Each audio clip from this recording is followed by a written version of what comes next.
I'd like you to think for a moment about a game that you love, or maybe even just a game you've been playing recently. And I want you to ask yourself this question: how does this game incentivize me to keep moving forward? How does this game incentivize me to set goals, to see what is around the next corner? And how does it present that goal? Does it give me a series of obstacles? Is there a clear, defined goal that I'm working towards? Or is it up to me to set my own goals throughout this experience? Do you get a list of exact, precise quests that you need to do in order to save the world or craft this new thing or whatever? Is it giving you a clear to-do list, so to speak? Or is just showing you a world and inviting you to explore what is going on? Are there checkpoints on the map, and how different are those from a to-do list? How different is it really if you've got a bunch of checkpoints on the map that say, oh, you've explored 3 out of 27 of these towers. Oh, you've seen 4 out of 300 of these shrines. And does that incentivize you? What is it that pulls on your brain in just the right way to make you go, ooh, I can't wait to keep doing this. I'm going to do everything in this game. I'm going to beat every challenge. Is it linear? Is it open? There are all of these different angles to this, but one thing is clear is that games are good at this. Games are exceptional at hijacking your brain a little bit and going, hey, let's keep moving forward. Let's keep doing things. Let's keep figuring out the next thing and exploring that, to the point where sometimes you open your eyes at 3 a.m. and you're like, wait, I've been playing this game for 6 hours, right? You like look over, you see the alarm clock, and it's like you woke up from a coma. You're like, oh my God, it's 3 a.m. What happened? I need to stop. How do games do that? I'm not sure that I have the answers to this, but I definitely want to explore it, and I want to explore how it relates to game development in good and bad ways, right? I want to look at like how a game development checklist can feel like a video game sometimes. You can be programming and get locked in and just get sucked in the same way that you can get sucked into a good game, but then sometimes when you're developing, depending on what you're working on, you can have the exact opposite effect. You can just be in this wide open world with no clear direction to move in. This is Game, Develop, Repeat. I'm your host, Chris. Let's get started.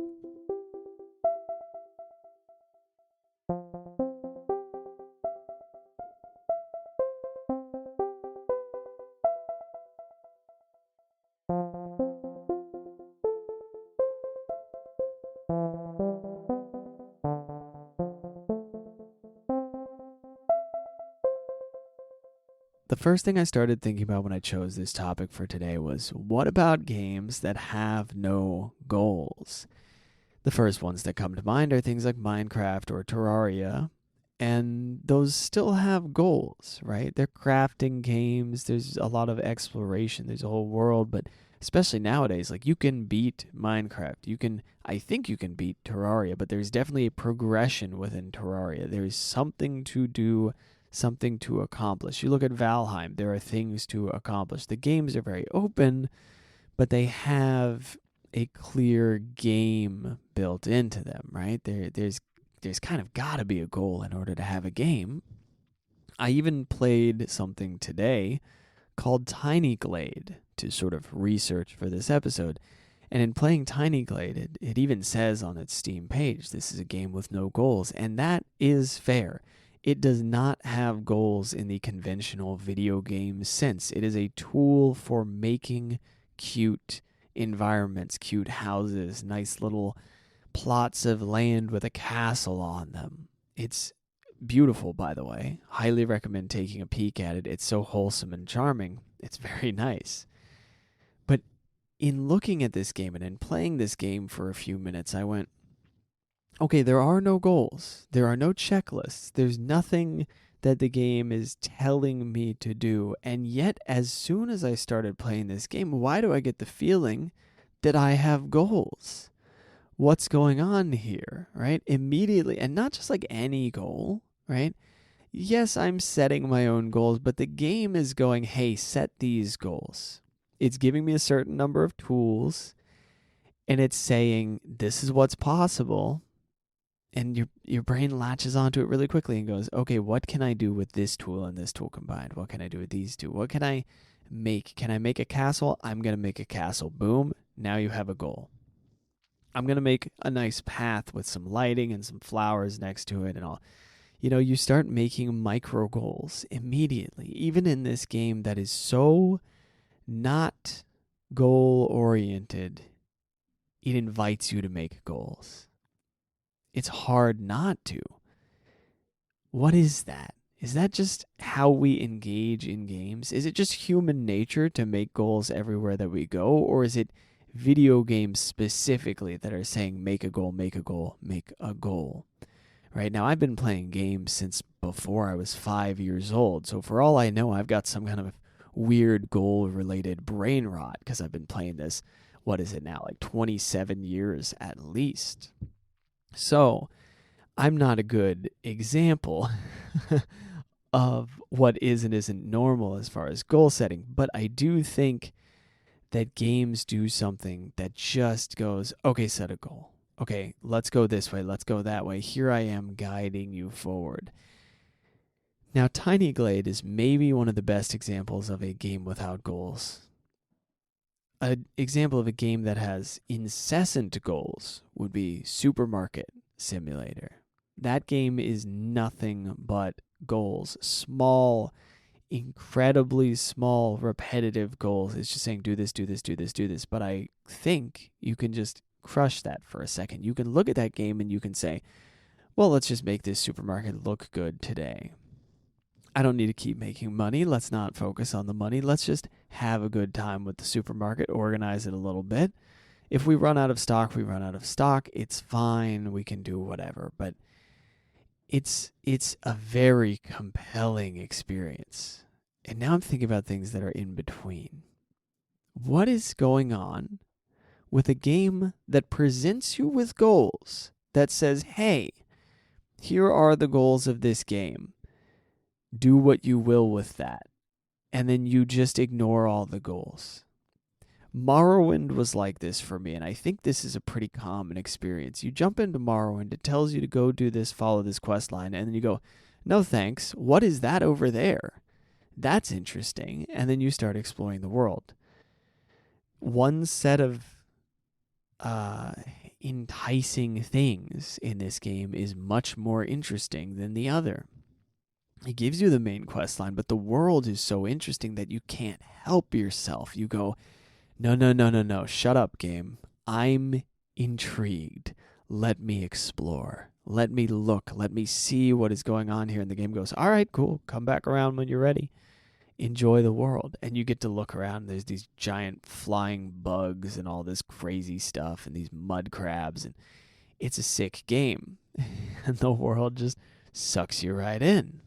Of course, there are also games that force you to do what they want you to do, and that is miserable. When you have to follow a sequence of goals that are not yours, that you are not interested in, that are not the reason that you're playing the game, it's very frustrating.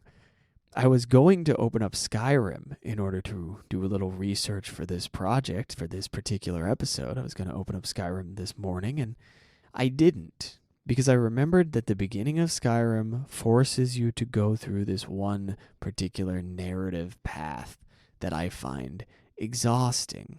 I don't want to do the whole, hey, you're finally awake, here's the thing, here's the decapitation scene, the Dragonlands, you go through this, you pick a side, you do all this. Like, it's not that long, but it's just long enough for me to go, you know what, I'm good. I'm not doing this. Because I'm tired of it. These are goals that aren't my own, and the whole point I want to jump into this game for is to explore the open world design that you have. And then I go, well, maybe I play Breath of the Wild instead. Maybe I just pull that one out there. Better yet, maybe I pull up Morrowind. When a game doesn't have clear goals or doesn't have a world that invites you so strongly that it feels like it has clear goals, something happens, right? It loses something. It loses some level of appeal. And then sometimes people get really into it anyway. And they go, no, no, no, no, no. Give it time. Explore a little bit. You're going to love this. But sometimes you open up the game and you go, what is this? Is this a game? What am I playing? What am I supposed to do here? And then people say things like, oh, in this game you make your own goals. And you're like, huh? Isn't this a game? Isn't there just that moment of confusion for you? That moment of emptiness when you open a game and you're like, what do I do next? This isn't what these are supposed to be like. But why not? That's the other element of this, and that's the part that I get really curious about. Why don't we have more popular games that have moments of just being baffled and going, I have no idea what to do next.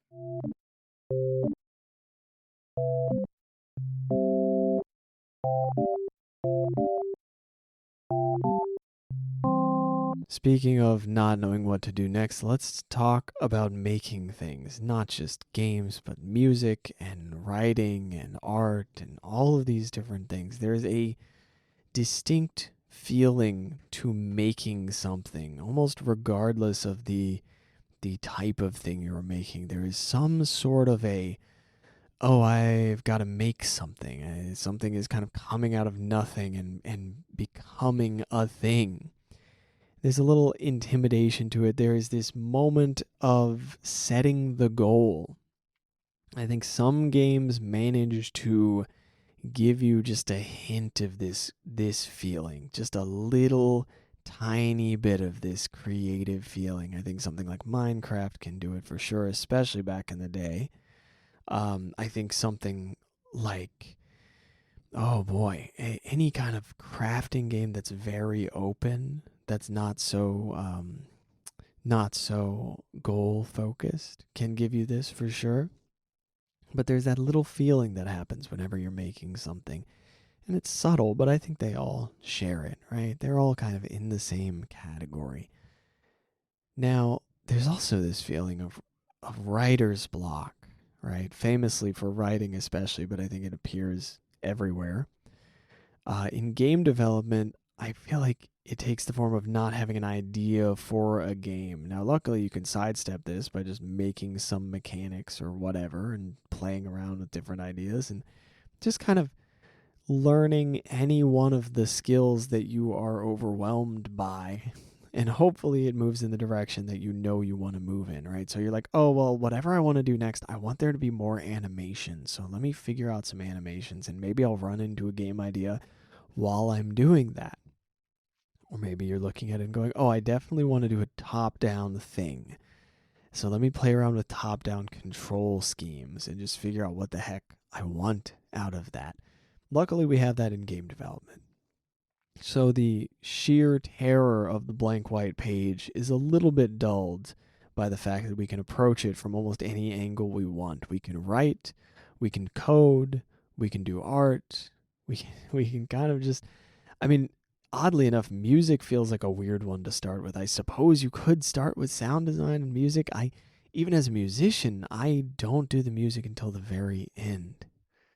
Speaking of, let me pop in on something here and just present some different experiences I've had with making things, because there are differences between all these different mediums, right? Like making music feels a lot different from making a game, doing coding, and writing a novel feels a lot different from creating music. And even within each one of these, the approach that you take to making something makes it feel completely different. In the same way that a 2D platformer is a very different game to create than like a first-person shooter, a improvised piece on piano is completely different from learning a piece from sheet music, or one style of improv is completely different from another. But one thing that I have noticed across all of these is that when I am improvising something, just full on improv, not worried about recording or keeping the results, not worried about building on top of it, just making something up, it is so incredibly freeing. And I'm a little bit obsessed, and I have been for years. Like almost a decade now. I've been a little obsessed with the difference between improvising something and composing something in music.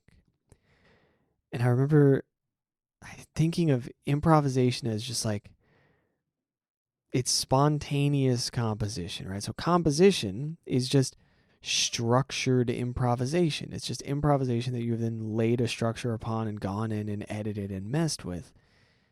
But when I just improvise on like a piano or on my horn or whatever, and I have no expectations around it, it feels so very free. But the moment that I start recording it, it's very different. The moment that I start recording my improvisation, it is vastly different. I have to give it a second for me to forget about it. I had to train myself into ignoring the fact that I'm recording it, forgetting the fact that I'm recording it. But if I get some great idea, this is where I really fall into this trap. If I get some great idea going on piano and I improvise something that's beautiful and I go, ooh, let me record that. And then I start a recording and then I start trying to play the idea again, I screw it up. Because now I'm trying to replicate the thing that I just played, but it's no longer that moment. That thing is gone. We're done playing that. And I'm going, no, go back to that moment. And my fingers are like, no, I'm sorry, bud. We can't travel back in time. You're not playing that piece again. It's already done. Move on. Go to the next thing. I'm not sure what the significance of that is, but I do know that the difference between improvising something and creating a structured project is physical. Like I feel it in my body. Like it's not just the thought of like, oh, I'm going to, this is going to be a more structured project and I'm going to work on it, I'm going to refine it and so on and so on. It feels completely different in so many ways, which is so odd because they're so closely connected. They're so tightly bound to each other. And then I think about this in terms of game development. And I think about it in terms of podcasting and making a YouTube video and all of these things. God, I still have no idea what I'm doing with the YouTube video. We won't even go down that rabbit hole because I haven't figured it out yet. It's got me baffled. It's really getting in my way at this point. It's frustrating me because I have not figured out how to approach that medium like at all. I try to keep it improvisational, and then I need to put a certain amount of structure to make my point, and then it just becomes, there's so many layers to it. There's this element of editing that has to happen. It's shockingly difficult, unexpectedly difficult to make a YouTube video of like the type that I'm attempting to do. So let's pivot from that for a second. So podcasting, I try to keep it improvisational too. I keep this very loose. Intentionally. I don't do a lot of scripting. I'll do a take and then I'll go, that's not quite it. And then I'll do another take. And I'm basically just always recording. I record, I delete it. I record, I delete it until I get a take that I'm pretty happy with. And I like that. And then when you do game development, somehow that feels very improvisational to me. I don't know why. This is why I just talked about all that stuff. That was all the build up to this point, which is that game development feels weirdly improvisational. It is, especially coding. Like, yeah, there's a general basic outline in the same way that you'll have like some chords for a jazz tune. Like, there's a structure, but you're really just figuring out how to make it work. You're really just going in there and just doing stuff and getting it to work. And I like that. And I understand that, like, maybe having more structure to it would be beneficial. Maybe having a much more rigid development style might be beneficial in some ways, but I don't think that it's like the way that I can develop. And I think there's this image of programming as this incredibly structured, strict thing where everything has to fall into line in a very precise way, but programming is so creative. And I can't square that circle. I can't see it as both so creative and so incredibly structured. I kind of just lean into, yeah, well, it's structured in the way that language is structured, right? Like it's structured in the way that grammar is. And like when I speak, I'm using a very specific set of rules, but the thing I'm making is entirely improvised, right? I'm just using it to get a point across. Programming is oddly similar to language in the way that music is oddly similar to language. And then game development is this extremely elaborate combination of all of these different things. And the point that I'm trying to make with all of this is like, it's not as goal oriented as I like to think that it is. Because I think of composition, I think of goals. I think of, oh, I need to hit these marks. I need to get, like, something stifles me with that. I don't know what it is. And then I think of improvisation, and the goal is just to like express myself. There's not like a goal.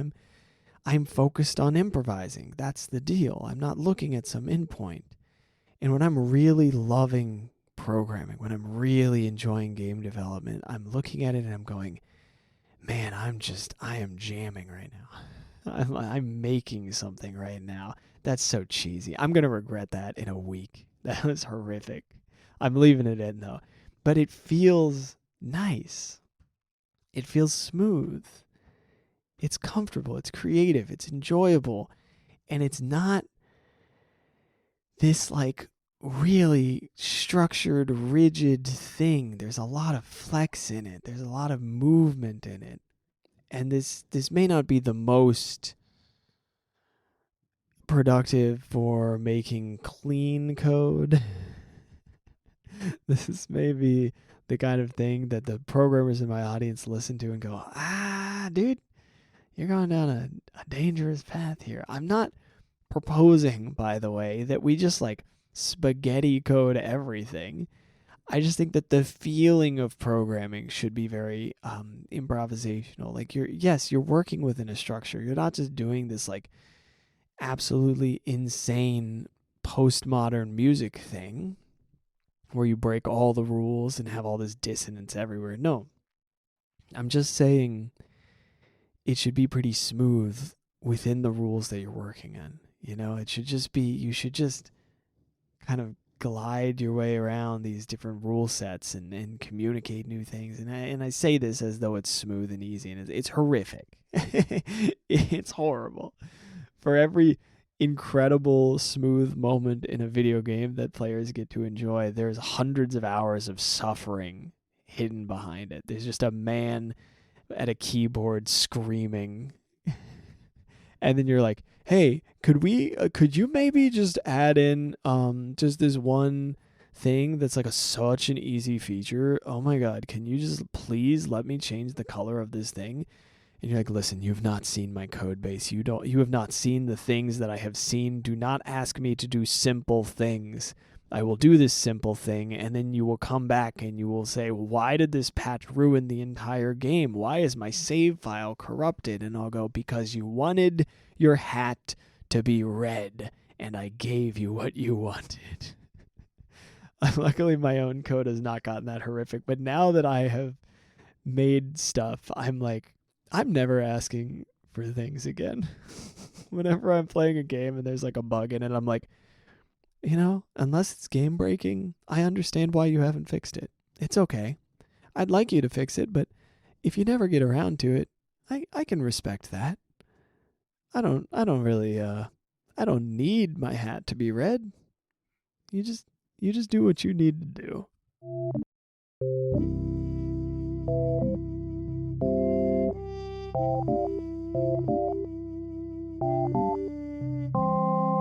I confess I ranted a bit in that last section, but hopefully it was at least enjoyable, and I may have gotten a little bit off topic from the whole goals thing, but somehow it all felt extremely relevant to me, and I hope you see that relevance. It's one of those things that's a little hard to communicate, to be honest. But here is the question for this week. I think I'm just going to ask one question this time, and it is, well, it's kind of a two-parter. What size of goal is useful for you. And there's more to that, right? It can be what size of goal is useful to you in each specific category of development, because some areas a big goal might be great, some areas a small goal might be great. It's not a universal rule. All goals do not have to be exactly blank size. And then the sort of follow-up question to that is, are there places where not having a goal is more effective for you than having a goal? So for my first question, my answer is I like small goals. They're good. And then how small? I don't know, small. They should feel small to me, basically. And then my answer to my second question would probably be, yeah, I love not having goals. But having a focus on something, I don't know how to phrase this, because saying I love not having goals sounds like I don't want to move forward, and that is not the case. I like not having a specific goal in the way that I like playing music without having a specific piece of sheet music in front of me. I like improvising off of a vague structure. That's the kind of thing that I like in place of a goal. And I don't know what the word is that I'm looking for. I'm still trying to figure this out. Am I looking for a focus? Am I looking for a commitment? People say process all the time. I think that's not quite it, because that feels very rigid and annoying. But there's something about focusing in on a specific thing and just going, okay, how much better can I make this? That is at times more compelling to me than having a goal of finish this thing, learn this skill. I guess it's all context dependent, of course. That is the whole podcast for this week. What did I have to say? Did I already tell you guys about the new Distinguished Humans episode? If I didn't, if that particular take got cut, there is a new Distinguished Humans Indie Game Dev Club episode. Brad is back. Check it out. It's nice. It's a good time. And then I've got the stream, as always, Monday, Wednesday, Friday. Come by. Check it out. If you want to support me, that's actually a really great place to subscribe. I've also got the Ko-fi supporters. I'm sorry, this month I'm sending it all out at the end of the month. I know usually I send some at the beginning of the month, some at the end. This month has been weird. It's coming out before the end of this month, if you've been waiting for that. That's everything. What do I say at the end of every one of these? You can tell that I've gone a little bit late today. Oh yeah. Get out there, make some stuff, and have fun with it. I will see you in the next one. Bye-bye.